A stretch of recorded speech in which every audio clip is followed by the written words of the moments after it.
सारी गलतियों की सज़ा माँ ने मुझे सिर्फ एक बार में ही दे दी थी, जब 1 महीने तक माँ मृत्यु और जीवन से संघर्ष कर रही थी और मैं एक ही शहर में रहते हुए भी अनजान थी। माँ, तुम अपने साथ मेरा वजूद, अहंकार, दभ सब कुछ ले गई। तुम अनाथ थी ही नहीं माँ, तुम हमें अनाथ कर गई।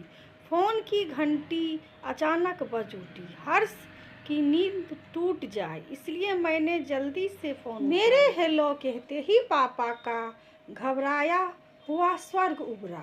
निशा बेटे, जितनी जल्दी हो सके आ जाओ, तुम्हारी माँ की तबीयत बहुत खराब है। उनकी आवाज़ सुनते ही मैं समझ गई कि जरूर कोई चिंता वाली बात है, वरना पापा ऑफिस जाने के समय घर पर ऐसा लग रहा था जैसे बहुत रोए भी हैं। मैंने जल्दी से हाँ कहकर फ़ोन रखा। हर्ष के कुछ ज़रूरी सामान बैग में रखकर मैं टैक्सी से घर की ओर चल पड़ी। अभी 1 महीने पहले ही तो मायके से लौटी थी, तब तो माँ ठीक थी, फिर अचानक ऐसा क्या हो गया? घर पहुँचते ही मैं सीधे अंदर की ओर दौड़ी। माँ अपने बेडरूम में ही, पापा और सुशांत वहीं खड़े थे। सुशांत हॉस्टल से घर आया हुआ है, इसका मतलब बात ज़्यादा ही सीरियस है। मैंने माँ की ओर देखा। माँ एकटक मुझे ही देख रही थी। अब मुझे कुछ बोलेगी भी। यह 1 महीने में क्या हालत बना ली है अपनी। मैं हमेशा की तरह माँ से झुलस कर ही बोल रही थी। माँ ने मेरा हाथ पकड़ा हुआ था। तभी पापा डॉक्टर के साथ अंदर आ गए। चेकअप के बाद डॉक्टर ने माँ को मृत घोषित कर दिया। मैं अचंभित थी कि ऐसा क्या हो गया कि माँ हम सबको छोड़ के चली गई। मैंने भागते हुए डॉक्टर को रोका। क्या हुआ था मेरी माँ को? आपको नहीं मालूम कि उन्हें कैंसर था, जो इतनी देर पता लगा कि कुछ कहने को बचा ही नहीं। डॉक्टर तो चले गए पर मुझे पर एक प्रश्न चिन्ह लगा गए। पापा चुपचाप एक तरफ खड़े थे। मैं उनके पास जाकर खड़ी हो गई। मुझे क्यों नहीं बताया आपने? तुम्हारी माँ ने ही मना किया था, कहने लगी। हर्ष बहुत छोटा है, उसे कोई इन्फेक्शन हो गया तो वे जीते जी मर जाएगी और तुम्हें भी वे परेशान नहीं करना चाहती थी। पापा उदास थे इसलिए मैं चुप लगा गई। लेकिन माँ की यही सब महानता मुझे अच्छी नहीं लगती। इतनी भी नहीं सोचा कि मैं कितना तड़पूंगी उनके बिना। ऐसा नहीं था कि मैं माँ से प्यार नहीं करती थी। शुरू से ही मैं हमेशा झुलझुला ही बात करती थी। मैंने घर में माँ का वर्चस्व हमेशा निम्न देखा, कभी उन्हें अपने अधिकारों का प्रयोग करते नहीं देखा। हमेशा हर बात वे पापा से पूछ कर ही करती। मेरी सहेलियों की माँ जैसी मेरी माँ एकदम नहीं थी। मेरी कभी उनसे बनती नहीं थी। पापा के अतिशय लाड ने मुझे बिगाड़ दिया था। अपनी हर बात मनमाना मेरा स्वभाव बन गया था। मेरी शादी के समय भी माँ के चेहरे पर सब कुछ था। अगर कुछ नहीं था तो वे अधिकार भाव था। हर काम ताई से या पापा से पूछ कर ही कर रही थी। यहाँ तक कि शादी की शॉपिंग भी मैंने और पापा ने ही की थी। फिर जब हर्ष होने वाला था तब राजीव मुझे मायके छोड़ गए थे। माँ मेरी बहुत सेवा करती पर मैं रोजाना ही उनसे उलझ पड़ती। एक दिन माँ फ़ोन पर बात कर रही थी। प्रसव संबंधित हर छोटी बात 2-3 बार पूछ रही थी। बस इतनी सी बात पर मेरा मूड उखड़ गया और मैंने माँ को खूब बातें सुना दी। 2 बच्चे की माँ होकर भी तुम इतनी सामान्य बातें पूछ रही हो, जो सुनेगा वे ही तुम पर हंसेगा। शायद तुम हमारी देखभाल ही नहीं करना चाहती। बाद में मुझे बहुत खराब लगा था। फिर मैंने माँ से माफ़ी भी मांग ली थी। हर्ष के जन्म के समय माँ अत्यंत ही प्रसन्न थी। सब कुछ ठीक ही तो था। माँ थोड़ी थकी थकी सी लगती थी, लेकिन इतना कुछ घट जाएगा ये सोचा ना था। ताई जी की आवाज़ से मेरी तंद्र टूटी। माँ को हॉल में लिटा लिटा दिया गया। ताई जी मुझे माँ की साड़ी मांग रही थी।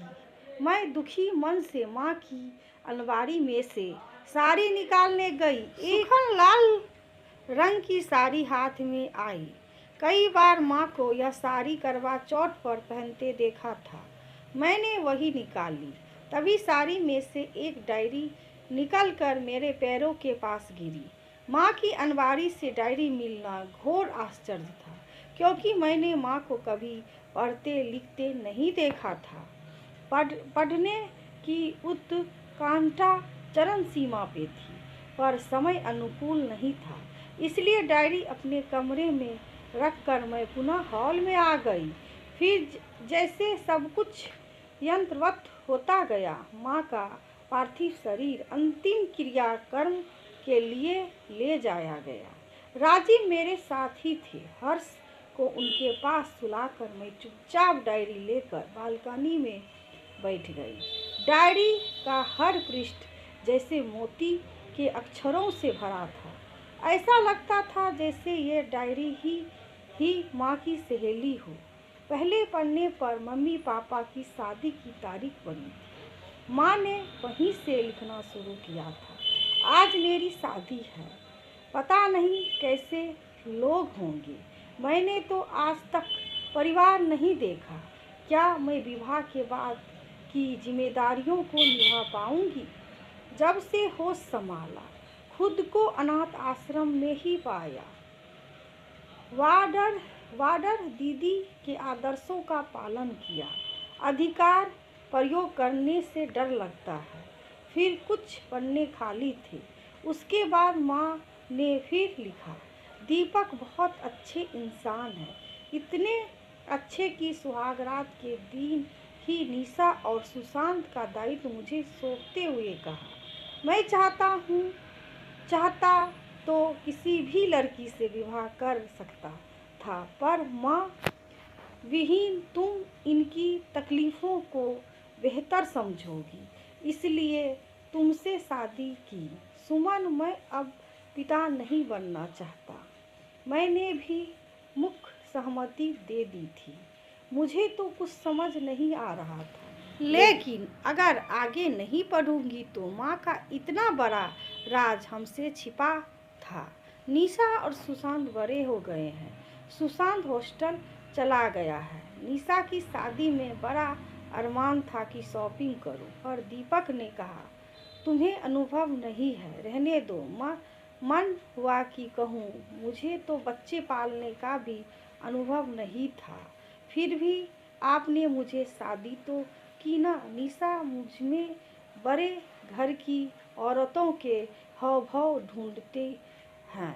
कभी मेरी बेटी बनकर मेरे करीब नहीं आई, हमेशा उखड़ी रहती है। अब मैं उसे कैसे समझाऊं कि उसके प्रसव पीड़ा तकलीफ कुछ भी तो मैं नहीं बांट सकती, और ना ही कोई झूठा दिलासा दे सकती हूँ। जब मैंने वे दर्द सहा ही नहीं तो बांटू कैसे? निशा माँ बन गई। कितना कोमल स्पर्श है मुन्ने का। निशा कितनी खुश थी। क्या माँ बनने के बाद ऐसे ही प्रसन्नता होती है? फिर कुछ पन्ने खाली थे। शायद माँ को समय नहीं मिला था। माँ ने आखिरी पन्ने पर लिखा था, आजकल बहुत जल्दी थक जाती हूँ, काम नहीं कर पाती। सोचती हूँ दीपक के साथ डॉक्टर के पास जाऊँ, पर अभी घर में सब कितने खुश हैं निशा और मुन्ने के साथ। मेरी तबीयत सुनकर सब परेशान हो जाएंगे। बाद में बताऊंगी। उसके बाद ही की पूरी डायरी खाली थी। मैं स्तंभ थी। मेरी सारी गलतियों की सज़ा माँ ने मुझे सिर्फ एक बार में ही दे दी थी, जब मैं जब 1 महीने तक माँ मृत्यु और जीवन से संघर्ष कर रही थी और मैं एक ही शहर में रहते हुए भी अनजान थी। माँ, तुम अपने साथ मेरा वजूद, अहंकार, दम्भ सब कुछ ले गई। तुम अनाथ थी ही नहीं माँ, तुम हमें अनाथ कर गई। मैं माँ से बार बार माफ़ी मांग रही थी पर आज मेरे पास नहीं थी। मैं अस्तित्व विहीन हो माँ के अस्तित्व में ही स्वयं की तलाश कर रही थी।